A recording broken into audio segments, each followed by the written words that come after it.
এমন মানুষ আছে যারা সারা জীবন শুধু ইনকামই করে গেছে, কিন্তু ওই টাকাটা তার খাওয়ার ভাগ্য হয় নাই। সারা জীবন এতটা কষ্ট করে গেছে, একবেলা খেয়ে না খেয়ে কোনো কিছু খাইতে মন চাইলেও খায় নাই, হয়তো অনেকে ফ্যামিলির দিকে তাকিয়ে, অনেকেই নিজের ভবিষ্যতের দিকে তাকিয়ে।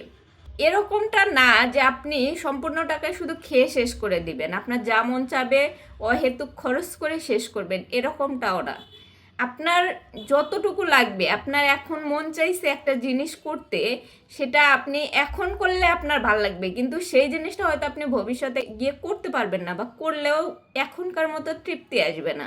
আমরা দেখা যায় বেশিরভাগ ক্ষেত্রে বেশিরভাগ টাকাই জমানোর জন্য রাখি, কিছু টাকা ফ্যামিলির জন্য দেই, আর নিজের জন্য বাকি কিছুই থাকে না।